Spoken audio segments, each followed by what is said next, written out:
Why do we celebrate the feast of the dedication of the church, of the cathedral church?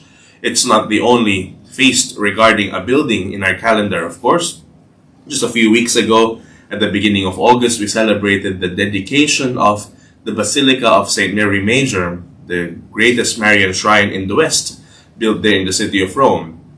In November, we will have two feast days. November the 9th is the feast of the dedication of the Lateran Basilica, which is the actual cathedral of the Pope, who's the Bishop of Rome. People think that the official church of the Pope is St. Peter's. No, St. Peter's Basilica is, it's next to his residence, but the official cathedral of the Pope is St. John Lateran. And maybe a week or so later is the feast of the dedication of both St. Peter's and St. Paul's. Today, it's the feast of the dedication of the Cathedral of St. Mary Star of the Sea in Darwin. We remember that in 1972, it was inaugurated for divine worship, for public divine worship, by then Bishop O'Loughlin. It's like a birthday, if you will, for the sacred edifice. It's the day that, that after hard work, after everything that people gave, if you listen to the stories of how our cathedral was built, it was hard work and lots of love, a lot of dedication from so many people, from volunteers, from workers, even from school children then at St. Mary's Primary School, whom the bishop would visit while they were cleaning shelves that were going to be used for the tabernacle that we now have, etc. It's a wonderful celebration like a capstone, if you will, for all of the efforts of God's people in building a home for God and for people here on earth. If you look at the rites of the dedication of the cathedral, it's like the Christian initiation of a person. There is this ritual washing, which for us humans is baptism, but for a church is a sprinkling of holy water everywhere, a sign that life is being poured out into this cathedral. Pretty much an image of that water flowing out of the temple, as you heard in today's first reading. Not a literal flowing of water, that's an image, of course, but an image of that life, that divine life flowing from the depths, the inside of the temple and going out into the world. Of course, this water is being carried into the world by those who come to worship, those who come to spend time in our church, those who participate in our sacred ceremonies, and hopefully, at the end of Mass when they are sent forth, that they bring that living waters of God's presence wherever they go.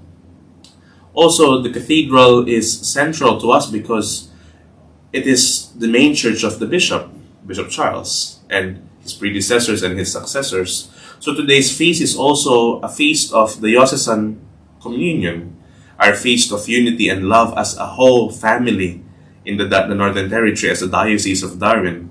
It reminds us that wherever we may be, whether you're in the Tiwi Islands or Groot Island or Gove or Catherine or Tennant Creek or Wade or Santa Teresa, etc., no matter which community you are in, we are all bound together in this communion of love in the church under the care of the bishop. And also, as a church, we are in communion with the Holy Father who is in Rome and with all the other dioceses throughout the world. We are not alone.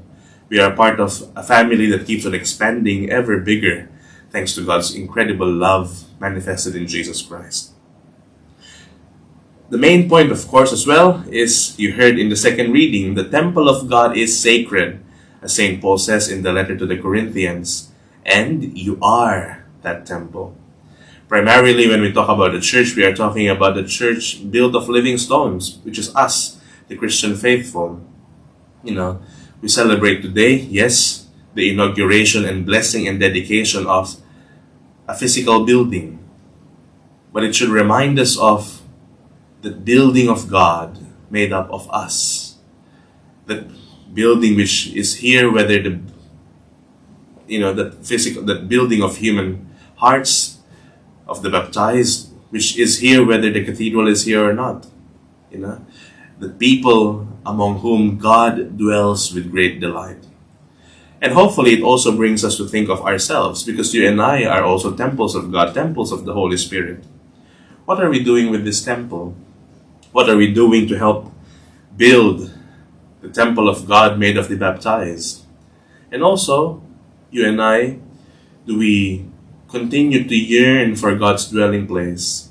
Yes, for His sacred places here on earth, but also for the heavenly Jerusalem, which is another thing that the feast points us towards. You and I at one point will have to leave this earth. And the hope is that all of us, all the members of the church, will be gathered in that heavenly Jerusalem in the presence of God, where the sun doesn't set anymore, where the feast doesn't finish, and where you and I will be active and joyful participants in the worship of God that knows no end.